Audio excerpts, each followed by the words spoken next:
future for the generations. And this theme is too wide and broad, and I've brought an expositor. I must say an expositor, because he has mastered the food systems of Africa and East Africa at large, where Uganda belongs to. And that's none other than Mr. Bernard Wambale. He has lots of academic books. I cannot mention them. And he's here to share with us about this important theme. When we talk about World Food Day, it means a lot, because we have the rise of the non-communicable diseases, people living diabetes, people living with hypertension, people living with sickle cell, among other diseases, atherosclerosis. Non-communicable diseases are so many. And other people are also hungry. I don't know. I don't understand this paradox, Mr. Bernard. Yes. Please carry on. Introduce yourself to viewers of Google Day Television. Thank you, Daniel, again for hosting me. It's always an honor to come back to Google Day TV and have a sharing. Basically, this is a family. It's about, yeah, exactly. It's a family that we belong to, but also to share with the nation, to share with our people, things that are happening out there. But many of these things, we take them for granted, in fact. But then at the end of the day, they are harming our lives, yeah. So we just commemorated the World Food Day on the 16th. That was yesterday, right? And as Daniel has introduced the theme, we are looking at hand in hand for better food. Now that is the starting point, working together to make sure we have better food. But this better food should lead us to the better future. So that is how the theme now runs. So you have working together to have better food. I think I will start from better food. Please. One would then even wonder what better food would look like anyway. And do we even have food which is not better? Those should be the conversations. So maybe to begin with, you know very well that in our country, we are struggling with what we call a triple burden of malnutrition. Triple? Yes, it's no longer even a double, it's now triple. So we have children who are not eating. They don't have appetite? Or adults who are not eating. They don't have food. People are sleeping hungry every single day. I thought they don't have appetite. Not really appetite, but they don't have access to food. But on the other hand, we also have those who are overeating. They overeat to an extent that they start being overweight or obese. And then we have those ones who are lacking micronutrients. Someone is not having blood, or call it iron. People don't have vitamins. And yet all these come from the food that we have. So we have micronutrient deficiencies also amongst the same population. And then now we have a bigger burden of non-communicable diseases. I have to a little bit tell the viewers that we do not want to just use the word non-communicable diseases, but they're actually diet-related non-communicable diseases. Yeah, because non-communicable diseases are really diverse. Yes, so meaning that they have an association with the diets, the way we eat, what we are eating. You see, so food can become a problem. And on the other hand, food is supposed to give us life, unfortunately, or fortunately. So maybe to start this conversation, I want to say that we have what we call a food system. A food system encompasses the different people or the different actions we do from before food is produced up to after consuming. Now, people have always said at the farm to fork. Yeah, from garden to fork. Yes, but remember there's a process before the farm, which you always forget. Because before you plant your maize, there is someone who gave you the seed. Yes. So that is before farm. There is someone who gave you a pesticide. Maybe the seedlings. There's a seedling person somewhere there, but we're not talking about them. But then also maybe there are people who gave you tractors before you came to the farm. For plowing. Yes. So those are also actors that we need to think about before the farm. How is this food managed? You know, the seed, the seedlings, and the manpower that we are using. How is it coming in play to make sure that it gives us better food? Then from that pre-farm, now we come to the farm. What is happening on the farm? We have our farmers who are actually producing the food, our farmers who continually make sure that they are weeding, they are planting the right seed. I mean, something like that, you get. Now, how are these farmers planting the food?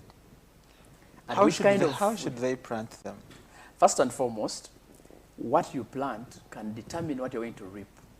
You know But if that. a season changes. So for instance, no, for instance, if you plant seed that is contaminated with aflatoxins, which we talked about the other day, it means that what you're going to produce will suddenly have aflatoxins. Aflatoxins. If you planted seed that was given to you by maybe a company X, and this seed fails to germinate, it means that you bought fake seed, and so you're not able to produce food. You get that? So if you fail to produce food, what is going to happen is that you lose everything that you've put in to produce that food. You lose the money for buying seed, you lose energy that you use to produce food, you lose money that you use to pay labor, you lose money for everything. But also, you are losing water that you're using to irrigate. Everything is lost if you don't produce. And when you don't produce, it means people, the consumers, are not going to be able to actually have food. So you see how the farmer is very, very important. But also at the other level, how is the farmer handling the food in the garden? We've seen many of our farmers getting sick because they want to produce food, especially when they keep using highly hazardous pesticides. Are there the hazardous and the highly hazardous pesticides? Yes, we have all those ones on the market. And the other day I told you that, for instance, more than half of the pesticides we are using in the country are highly hazardous. They are not even recommended for use. Yes, and 65% of them are not even used where they come from. So it means that this farmer can spray the garden or can spray whatever they are spraying, but if they are not cognizant of what they are using to spray, that is already a problem. It means that this pesticide, while it is killing the microorganism, or whether it is killing the fungus or whatever you want to treat, is also causing trouble to yourself because you keep on inhaling it. First of all, our farmers are not wearing, protective gear at the time of spraying. Many of them will go and spray, but then after spraying, the bottles that had these highly hazardous molecules, they bring them back home, and they're the same bottles they are using to fetch water. And some of our children are the same bottles they move with to school with the drinking water, by the way. And sometimes you find that these farmers, they will get those same bottles and actually put them in their houses, in the kitchen, in fact, and that's where you put salt, that's where they put sugar, that's why they put majani. You've seen that. So the mishandling of the highly hazardous molecules. But also, someone is spraying, but at the time of spraying, the person is naked, half naked, no shirt. But the guy is carrying a pump with a highly hazardous molecule. Or they should put on old clothes. Or old clothing, and back. And someone is spraying. So this chemical is bouncing to the nose, to the eyes, to the ears, to the mouth, to the skin. And at the end of the day, season ends, you've produced a lot of food because you wanted to use highly hazardous molecules, but you are sick. All the money you have harvested in the season, you bring it to us in the hospital. And for us, certainly, we have to charge you. You will bring it. And so we've seen people suffering from cancers, which are one of the NCDs, or non-communicable diseases, but people end up even selling their piece of land, the only one they have, to come and have treatment. But you see, contributing factor is in the food system somewhere, where a farmer was given wrong chemicals to use, and they went ahead to use them wrongly. In fact, I even to tell you that these highly hazardous pesticides, for instance, we know them very well that one, they are carcinogenic in nature, meaning they can cause a cancer if they are not handled well. They have the potential. Others are mutagenic, meaning they can even alter our DNA. Can you imagine? Others are reproductive toxicants, meaning they can affect the reproductive system. If you're a woman, you can either go into infertility, you can have menstrual challenges, what we call menstrual irregularities, you can have abortions, you can have premature delivery if you use highly hazardous molecules and you use them wrongly. Now, all that is food system. How about for men? Similarly, men, we can also have impotence associated with misuse of chemicals. So you see that disease is coming from a food system, part of the food system that is not going right. So when we say hand in hand, how do we work with the government, for instance, to regulate the highly hazardous pesticides? You get it? How do we work with the farmers to make sure that if they are using molecules or pesticides, they are using them rightly, with protection, with protective gear, etc. You get it? If we are working hand in hand, it also means that we are working with the people who are selling these seeds, people who are selling inputs, to make sure that they don't give fake products to the farmers. So hand in hand, we are trying to make sure that everybody is on board. If you are an input dealer, if you are a farmer, if you are, a supplier of anything that is related to agriculture, then you must be giving products that are safe, that are approved, that are actually supposed to be used by people. So that is one connection that we have with the food system. What about now the post-harvest handling issues?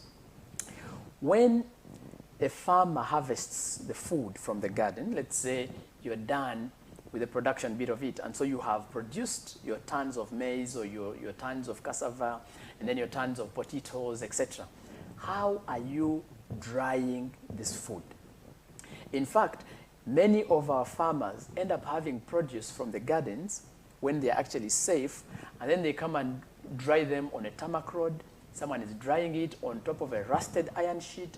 I mean, someone is drying it using chemical. In fact, I've also seen people drying maize, but using chemicals. A chemical which was a herbicide, which was supposed to be drying grass, now people are using it to dry maize. We've seen all this. So what that means is that our food becomes unsafe for consumption and ends up causing food safety-related diseases.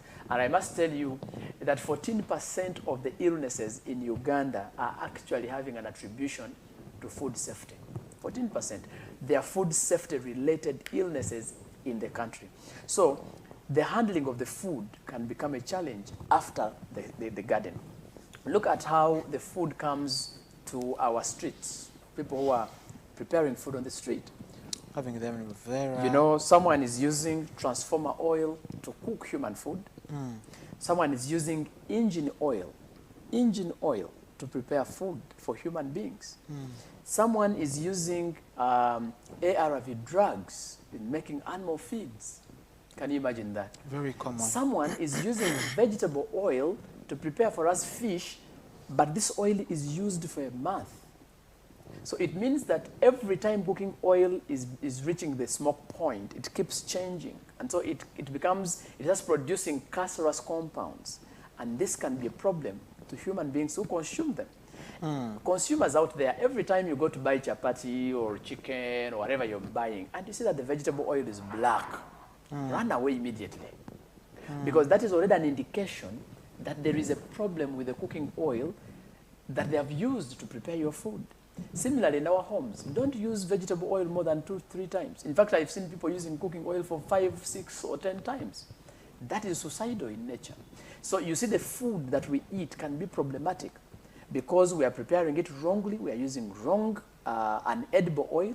Oil is not edible, but for you are cooking it. You know, this is oil for metals, engine oil. It's for engines, but someone is putting it in, is mixing it with cooking oil for humans. This is transformer oil for transformers, and someone is getting it and putting it in food. Now, already you see that it is a problem that is causing disease to the people, and yet food was initially supposed to give us health.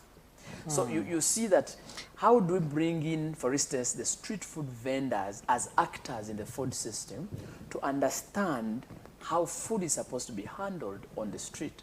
How do we bring on board the restaurants to make sure that they prepare food that is actually suitable for human consumption? We have seen these restaurants going to hotels, big hotels, and they buy cooking oil from hotels. Now, the hotels that we know, after you're reusing the oil, they feel that they have to dispose it off. Now, our chapati brothers, our mandazi ladies, our chicken guys, they go and buy that reused oil and at a cheaper price. At a cheaper cost, and so they come and sell it. Now, the question is, hand in hand for better future, how do we bring restaurants, hotels, street food vendors, you know, inspectors, everybody on board to understand this context and then start providing food that is safe for people? So that is hand in hand that we're talking about. Now, if you look at the food system, you know that we are undergoing what we call climate change. Very important. But do you know that actually climate change is also being contributed by the food system? When food is wasted? Now, for instance, when you lose food, maybe let me talk about these two words so that we don't misuse them. Food loss and food waste. These two terms seem to mean the same, but they are not. But they are happening at different levels. But in any case, they basically mean that you have food that is edible. That is the first thing. Edible pieces of food that were meant for human consumption, but they don't reach our plates. You get it? Now, they are not eaten at the end of the day. First of all, it is edible. It is meant for human consumption, but the person doesn't consume it. So where does it go? If it is between production and retail, now we say that food has been lost. So we talk about food loss. And how food loss happens, if people are transporting, let's say, maize, and you're a farmer in Kasese, and then you go and harvest your food, let's say maize, from the garden, and then you transport it or you move it from the garden to your home using a ton kavera. So if you had 20 pieces of maize and then you put them in a sack that has holes, it means that by the time you reach home, maybe 6 pieces of maize have been lost. So you are moving, but it's dropping on the road. So remember, you had 20 cobs. You reach home, there are 16. So meaning that the 4 have already been lost. But remember, every time you lose food, you are losing nutrients in that food. That is the reality of it. So if I lost 4 pieces of maize, how much carbohydrate have I lost? And also monies. How much money have I lost? Water that was used to produce your energy, the energy that was the used, harvesting, etc. Then we've seen also people getting maize and they are transporting it to Kampala in those vans. Now, when they reach Kampala, if they had 1 ton of maize, 15 kilograms have been lost because of the losses they keep dropping on the road. And some of them, when they take these vehicles for cleaning at the washing bay, you see someone gathering 10 kilograms of maize left in the vehicle, and then they just throw them away. So you're throwing away the energy in terms of the fuel you used, in terms of the money you used, everything that was used to produce that food goes to waste. Now let me give you some practical scenarios from academia. We know that for you to produce 1 tomato, just 1 tomato, you need not less than 20 liters of water to produce 1 tomato. Now you just imagine going to Karere and you find 100 tomatoes being spoiled, thrown away. It means that for each tomato, you have at least 20 liters of water that we use. 20 times 20, 400. Exactly. So that is, if you quantify it in terms of water. For you to just produce 1 orange, you need not less than 50 liters of water. 1 orange. So think about how many oranges are in your fridge and you're going to throw away. How many oranges do you have in your home and you're throwing them away tomorrow? So start calculating. For every orange, 50 liters of water. Now, that may not sound very interesting. Look at meat. For you to produce 1 kilogram of meat, just 1 kilogram of meat, beef, you need 500 to 700 liters of water. Just 1 kilogram. So if you wasted or if you lost 1 kilogram of beef, you've lost 500 liters of water that we actually use in producing that 1 kilogram. Now, you've not yet added the energy for, the grazing person who was grazing that animal, the medicines that were used to treat this animal, the money you're using to transport it from wherever, the slaughterhouse, all of those costs, the taxes, they go to waste when you lose food. And if you come to the food waste, consumers buy food and they throw it away. How? You go to a wedding and you want to eat everything as if you have never eaten. So you find someone serving every single dish that has been served at a wedding or at a party, someone puts on a plate. But then when they go back to sit, to consume, the man gets soda, takes in, and you're already feeling a little bit satisfied. But he has soda and water, the same person. I know.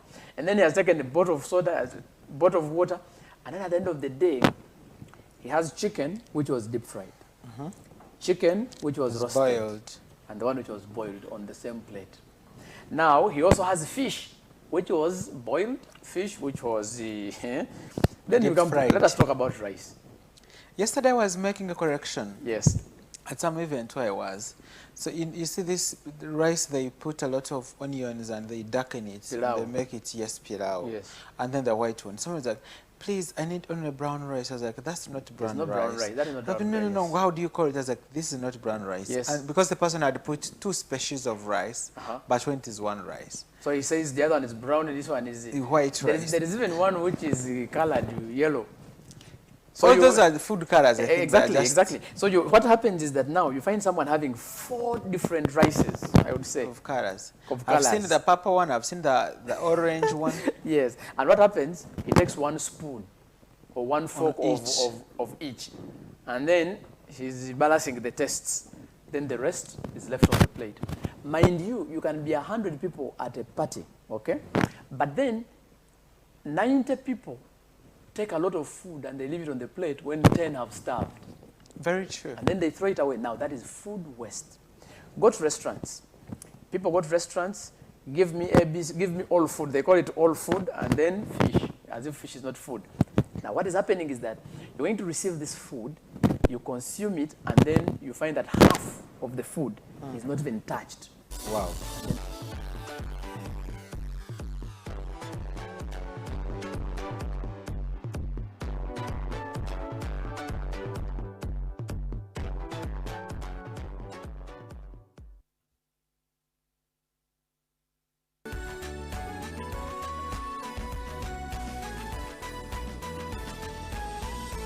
Good Day TV, transforming your life.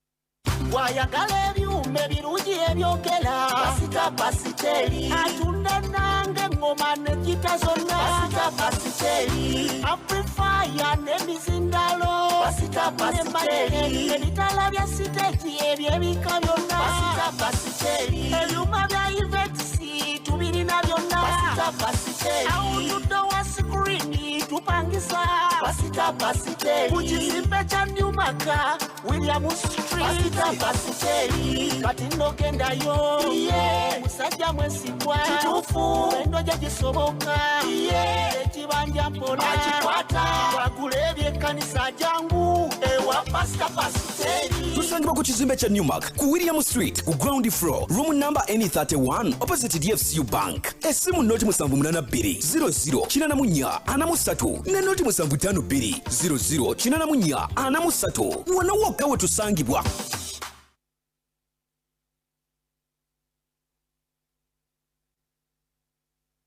Life is a race, not against others, but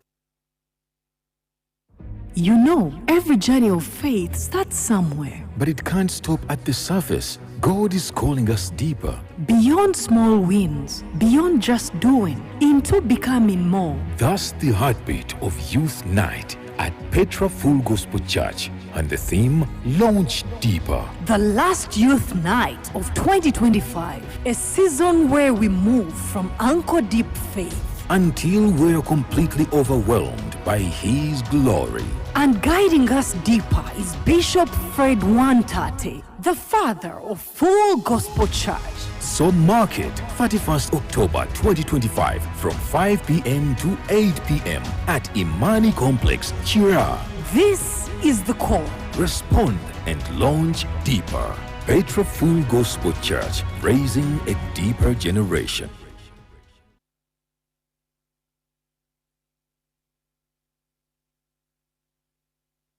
In the neighborhood, near stagnant water and mosquito breeding sites, malaria lurks, always waiting to strike. But fear not, for here comes Mr. Vaxa, the ultimate protector against malaria. For years, malaria has been one of the biggest threats to children under 5, making them weak and even putting their lives at risk. But now, the government is introducing a new solution, the malaria vaccine. The malaria vaccine is now in the routine immunization schedule. The malaria vaccine is administered in 4066. This message is brought to you by the Ministry of Health.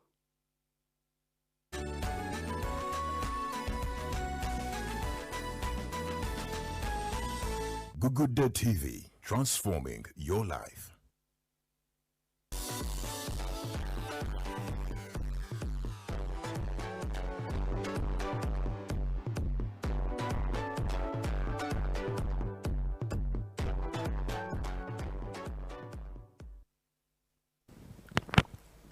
Thank you so much for being here on Google Data Vision. Of course, I want to thank you for being part of us. And now we are still discussing about World Food Day 2025. I'm still having Mr. Bernard Wambare, a senior food system analyst in the country. That would be the best title for you, actually. I don't know. I don't know. And now, of course, in our first discussion, we've looked into more food safety, handling, waste and losses, but also demystifying the complexities around the hand-in-hand for better foods and also for better future. In this very important food, I'd like to talk about the non-communicable diseases. Yeah, sure. How this theme fully relates and resonates to this important theme. Well, so I hope that our listeners are able to now start connecting dots. When we talk about food, we're looking at different aspects of production and the safety and the losses and the waste. But I think also we need to have a little bit of context of how people are losing even food at home. There are people, you're staying 2 people, and then you prepare food for 5. You get it? So you know that you're only 3 people, but you also know that one of you does not take milk, and then you prepare a lot of food, probably with even milk. And so you are alone to eat it. So at the end of the day, you have a lot of food prepared at home, but you're not consuming it. So all those are dynamics of how people lose actually food. So please prepare what you can consume, because every time you don't consume it, it means that you're actually affecting a person who doesn't have access to this food. And in fact, one of the interesting things that we need to learn here is that every single day you go to bed, we have 821 million people who sleep hungry per day in the world. That is the new statistic. 821 million people sleep hungry every day, globally. But also the other side, we have 2.1 billion people who overeat and throw away excess. You see the controversy.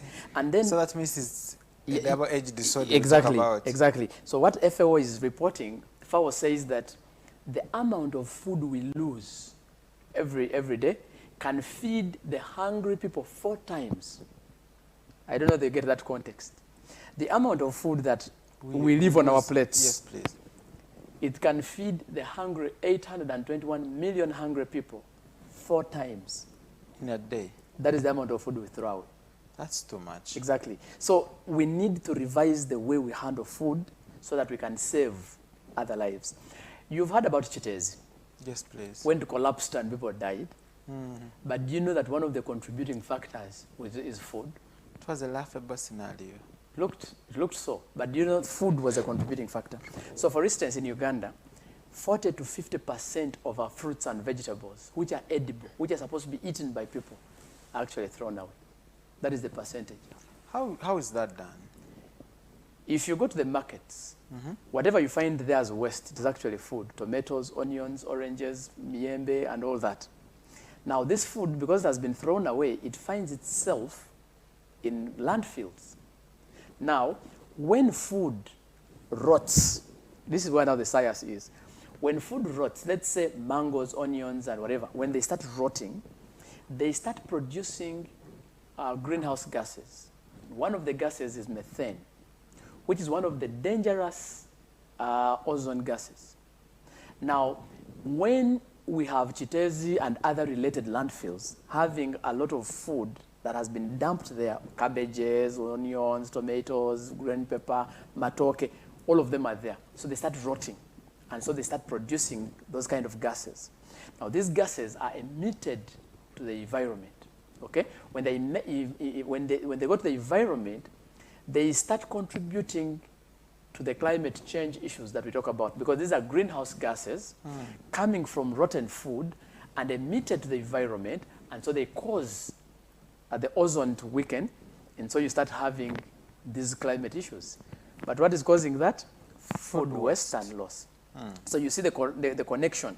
Now the fact is, how do we empower our people to avoid or minimize waste or loss of food in order for us to minimize on the methane and other greenhouse gases that are being produced from the food that is rotting, to save the future? That is the theme. We are looking for a better future, but we cannot have a better future if our climate is wrong. But who is tampering with the climate? The food waste, the food loss. So how do we handle that? And if you go to Chitezi and these other landfills, you can be able to extract these gases and use them for other things, but we don't have the technology. The country is not investing. So how do we bring on board the government? I will keep going there because they are the biggest entity we have In the policy making. to manage this waste. And by the way, why is food going to waste like in the markets? We do not have infrastructure. Yes, because we don't have like cold rooms. These tomatoes and fruits and vegetables are supposed to be put in the cold chain rooms for them to be able to sustain, to keep longer. I saw they're being, you see these miara or water trenches. Yes. I saw some tomatoes, some vegetables are stored there. Exactly. After working, they put put- them in a sack and they dip it there. Then in the morning they pull it out, then remove tomatoes and display Yeah, them. which is a very bad food handling issue. But what is pushing people to that? We don't have infrastructure. So if government would invest in bringing on board the different technologies for preservation of food in the market areas, what is surprising is, I am not ashamed to say it because I cannot be challenged on it, that most of our markets that are constructed by governments, they are very standard markets. They even have cold rooms that have been designated, but those rooms don't have infrastructure. We don't have now the cold machines and whatever. They are not there, but the rooms exist. You get it? So the question is, how did we plan to have a cold room, but which is not cold? That doesn't have a machine. Doesn't have a machine. They are there. I've visited more than half of the markets in this country. Very nice looking places. Yes, but they don't have the cold rooms. And yet the rooms were designated. Now what is happening is that those rooms are now being used as lockups. You get I it? thought they are rock-ups also. But they're supposed to be having, these are cold rooms. Let's talk about non-communicable diseases All right, now. so anyway, it was also important that we bring in that because it's part of the I advocacy. love the markets. I've visited the Arua, the Dida, they have Exactly. nice markets. Yeah, exactly. Even in Barara, they have nice markets. Yeah. And they're really impressive. It's a credit to the government. It is. But adding more standard to it Is- empowers also. But I would also empower these vendors also to be more. You know, sometimes government, you honor government programs. Yeah, sure. They may not actually be too sufficient. Actually, they've never been sufficient. Unfortunately. So for you, if you've gotten your place, buy this, buy the code thing and put it there. Yeah, but of and course, be extraordinary. I mean, it is important, but do they know? Now that's Hand in hand now. Yes. So we need to bring them on board. And in fact, the best would be having cooperatives so that people can raise the funds to actually install this kind of equipment for themselves. But the cooperatives died. A few of them still struggle. we have PDM, we shall. Anyway, but anyway, so also food has been noticed as one of the risk factors to non-communicable diseases, especially foods that are high in sugar, foods that are very high in salt, and foods that are high in fat, and more so saturated fat. I've always talked about it, that if you see fat and is solid at room temperature, just know there is a problem there, especially if we keep on consuming excessive of these things. So the more we eat food that is high in fat, sugar, and salt, we have a risk of non-communicable diseases. I also have to tell you that in Uganda, 22% of Ugandans have a chance of getting a non-communicable disease. Can you imagine? Meaning that you and I, we are just at risk of having a non-communicable disease anytime. Mind you, 33%, in fact, it's between 33 and 40% of people who die in Uganda currently, they die of a non-communicable disease. It is either diabetes, it is a cancer, and the cancers now I cannot mention them because there are hundreds of cancers. Cancer of the throat, cancer of the liver, cancer of the kidney, cancer of the eyes, cancer of the brain. All of those are different cancers. Now, we talk about cardiovascular diseases. Now, cardiovascular diseases are also very many, by the way. So cardio means heart, the diseases that affect the heart. Stroke, heart disease, hypertension, high blood pressure, all those ones are diseases of the heart. But then we have vascular. the veins. Those are the diseases of the vessels, the veins, the arteries, and whatever. You walk a simple distance and you start feeling pain in the chest and you relax. You say, I think I slept badly. Wapi, go to the hospital. You get it? Go to the hospital. There's a problem. Wapi. And then you see people who have numbness. They tell you, oh, my feet. Go to the hospital. be supported. All those are problems. Because, I mean, imagine if a vessel is taking the blood to the liver, you can go into liver failure or liver disease. If it is taking the blood to the brain, you can go into, by the way, a brain damage. So people have all these sorts of diseases, but all of them have a relationship with consumption of too much sugar, fat, and salt. One was asking me, but I mean, me, I don't take a lot of sugar. But I have pressure. I started interviewing this patient until she realized that every day she takes sugar that she should take for 3 days. And she takes it in 1 day.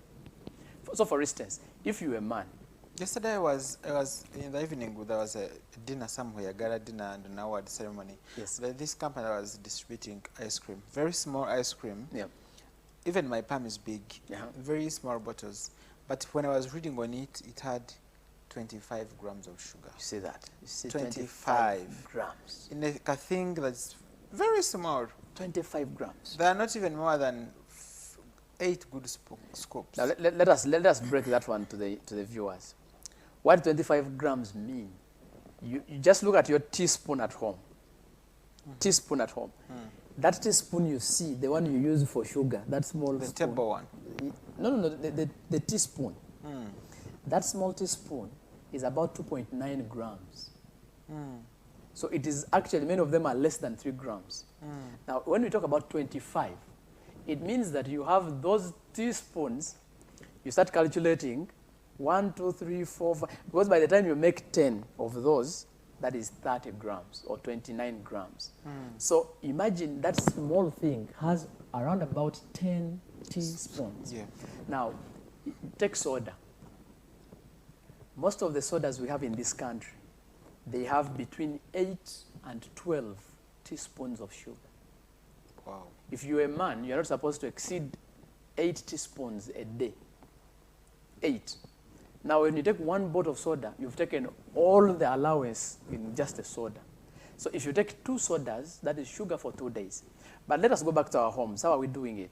Someone is served a cup of porridge, and he puts 3 tablespoons. Now, not teaspoons. The tablespoons. big ones? Yes, 3 of them. The ones that we have at home. Yeah, those big ones. The small ones you go to roast. Anyhow, so you have those 3 big spoons in 1 cup of porridge. Now already, when it comes to evening tea, again they give you another evening tea with another 3 big spoons. Now during the day, you went for a meeting in Serena, in Sheraton, in whatever, and also you had tea in the morning with your 2 spoons, and then in the middle there you have, is it after what, then they give you another tea, and then in the evening before you go home, they give you another tea. So at the end of the day, you've taken around about 20 spoons unknowingly. Then you're busy saying, but me, I don't take a lot of sugar anyway. And then you see, at lunch, if you're home, let's say weekend, in the morning you took porridge with 3 tablespoons. Mid-morning, you took another cup of something, maybe juice. And also it is very sweet. They have put like, I don't know how many spoons, so many of them, so that it tastes and whatever, and then you assume you have the money to buy the sugar, no problem. And then in the evening, you are served with milk, big cup of milk with whatever. And then you go for a wedding, you find there some juices running everywhere. So you keep taking in sugar, added sugar, in fact. I'm still talking about added sugar, but unknowingly. And the hidden sugars. In fact, at the end of the day, you take 20 spoons of sugar. Today, tomorrow, the other day. And so you have around about 1 week of taking 20 spoons per day. Wow. Now, what is the problem with sugar? Every time you take in sugar, and then your body, you know, this sugar is readily available. In science, we call it empty calories. It only has energy. It has nothing else. You'll never find a protein. You'll never find a vitamin in sugar. It's only energy. So when it goes into our bodies, it releases sugar, body sugar, very quickly.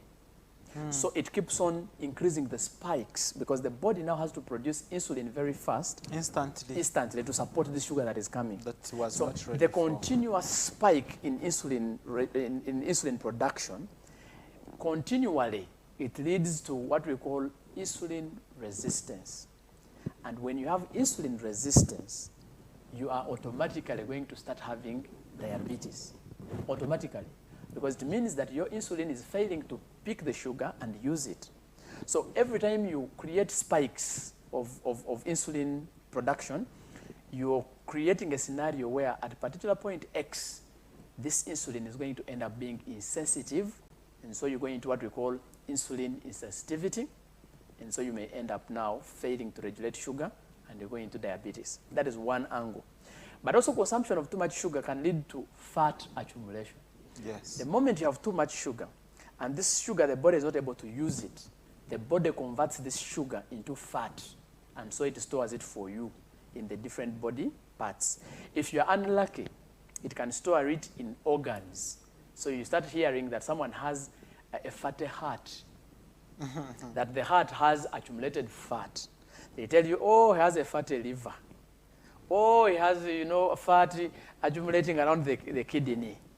Or maybe in the arteries. Or in the arteries. So you're talking about visceral fat. So all those are challenges. Now, the moment you start accumulating this fat in our bodies, the end result is that you start putting on weight, you start becoming overweight, and over the time, you become obese.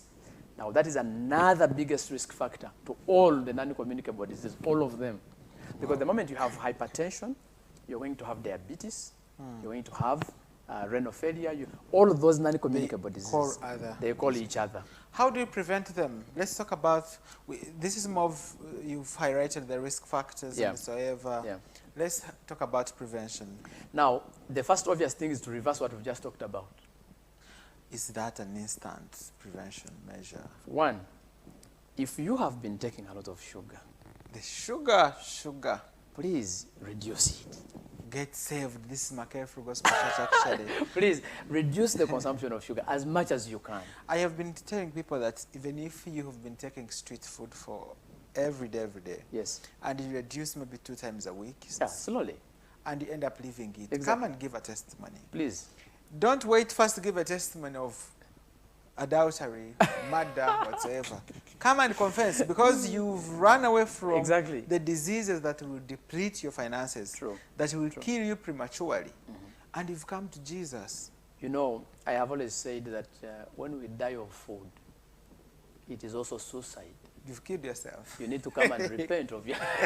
But anyhow, so please, ladies and gentlemen, we need as much as possible to reduce the sugar that we are taking, especially in these hidden, these foods you see packaged and what. And actually, we haven't called upon government. Currently, we are very hard on this. We want the Ministry of Health, for instance, to give us a document called the nutrient profiling model. You know what it does? It stipulates how much sugar is supposed to be in which product to serve the consumers. So the Ministry of Health, please, it is not even, we shouldn't even be begging. We need actually you to support the consumers by coming up with a regulation.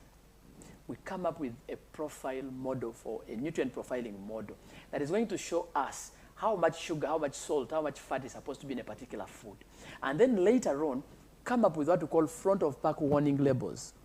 That when I go to the market or supermarket and I find the food that is high in sugar, it should be labeled high in sugar, or high in fat, or high in salt, so that the consumer can already make a decision of not to actually buy this particular food. If these labels are not there, then we cannot do much.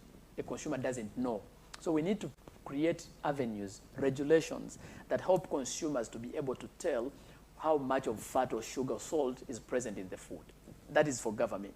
But for us consumers, let us desist from eating food that is high in fat, that is high in sugar, and that is high in salt. The other issue is, when you eat food, please make use of it. I have always told people that every time you consume carbohydrate food, let us say rice, matoke, yam, potatoes, you're basically telling the body that you need energy to do work. You get it? So when you get this energy to do work, the body expects you to go and then work out. Make sure you work, you do some bit of physical activity. I no longer want to call it physical exercise. I call it physical activity. Make sure that your body is in use. Your body is spending the energy that you've eaten. One of the examples you could do, physical activity. Try to do some bit of jogging, or some bit of walking. Make sure that at least you have 30 minutes of your body working. If you are in a hotel and you've been eating the whole day, desist from using, for instance, an elevator or a lift. Walk the stairs so that you burn a little bit of what you've eaten. Make sure that you don't be seated every time. at least make sure that you avoid sedentary lifestyle. In terms of feeding, make sure that your food, you eat more of whole foods. Whole food would mean that, okay, instead of eating processed foods, you know, I've always told people that you can have diabetes, for instance, and they tell you not to eat posho. But then we tell you to eat maize. You get it? This is posho, this is maize. All of it you would assume it is the same. No, there's a difference between posho and maize.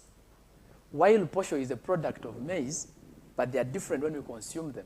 That maize, when there's whole maize, you're going to get fiber, which is going to help your body actually to utilize the food slowly but very sure. It's also going to support your digestive system. The sugar from maize is not released as fast as the sugar from the posho. So we encourage that we eat whole food. At least don't spend a week without eating whole food. Eat more vegetables, eat fruits, you know, to make sure that your body remains in check, to get these micronutrients, to make sure that the food you've eaten is actually being utilized by the body. So we promote consumption of whole food. Now remember, you're talking about better food. So if you look at where we came from, you realize that people are sick because of eating. Very much. Let us have better food so that we have a better future. The moment, maybe let me talk about it a little bit in a second. If you have a standard child, you are very sure that that child is likely to get diabetes in the future. Very much likely. New studies tell us, for instance, there's a current diabetes type 5. Can you imagine?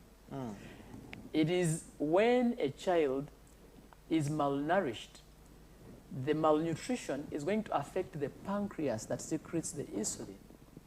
The insulin, which is a hormone that regulates blood sugar. So if a child's pancreas is not able to produce insulin, it means that they're not able to regulate sugar. So they end up in diabetes. Now you can imagine that because of undernutrition, your child ends up in diabetes. So you see that food is just the cause of every trouble that we have if we do not eat rightly, if we don't eat the right food. Now the theme of the World Food Day then helps us to merge all these.